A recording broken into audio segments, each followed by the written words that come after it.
আপনার মাথার ওপরে কি 25,000 লিটার জ্বালানি তেল রাখা? ভাবুন তো একবার, যে ভবনে আপনি নিশ্চিন্তে ঘুমাচ্ছেন তার নিচেই যদি থাকে এক ভয়ঙ্কর অগ্নিকুণ্ডের জ্বালানি। শেরপুরের একটি বহুতল আবাসিক ভবনে অনুসন্ধানে উঠে এসেছে এমন এক হাড়হিম করা তথ্য। যেখানে থাকার কথা মানুষ, সেখানে অবৈধভাবে মজুত করা হয়েছে 25,000 লিটার ডিজেল ও অকটেন। একটি দেশলাই কাঠিই কি তবে পুরো শহরকে ছাই করে দিতে যথেষ্ট? কেন এই বিপজ্জনক মজুত? চলুন জেনে নেই বিস্তারিত।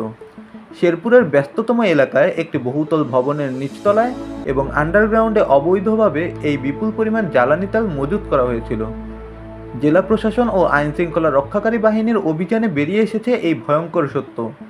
প্রশাসনের অনুমতি ছাড়া এবং যথাযথ অগ্নি নির্বাপক ব্যবস্থা ছাড়াই এমন আবাসিক এলাকায় তেল মজুত করা কেবল বেআইনি নয়, এটি পুরো এলাকায় মানুষের জীবনের সাথে খেলা করার সমান। সামান্য একটি শর্ট সার্কিট বা স্ফুলিঙ্গ থেকে নিমিষেই ঘটে যেতে পারে নিমতলি বা চুরিহাট্টার মতো ভয়াবহ ট্র্যাজেডি। অভিযানের পর প্রশাসন থেকে করা ব্যবস্থা নেওয়া হয়েছে। মজুতকৃত তেল জব্দ করার পাশাপাশি ভবন মালিকের বিরুদ্ধে আইনি ব্যবস্থা নেওয়া হচ্ছে। কিন্তু প্রশ্ন থেকেই যায়, এতদিন ধরে কিভাবে প্রশাসনের চোখের সামনে এই মরণফাঁদ তৈরি হলো? মুনাফালোভী কিছু মানুষের লালসার জন্য কত প্রাণ ঝুঁকিতে পড়বে আর? শেরপুরের এই ঘটনা কি আমাদের জন্য একটি বড় সতর্কবার্তা নয়? আপনার এলাকায় কি এমন কোনো অবৈধ গুদাম বা বিপজ্জনক মজুদ আছে? নিজের এবং পরিবারের নিরাপত্তার স্বার্থে এখনই সচেতন হন।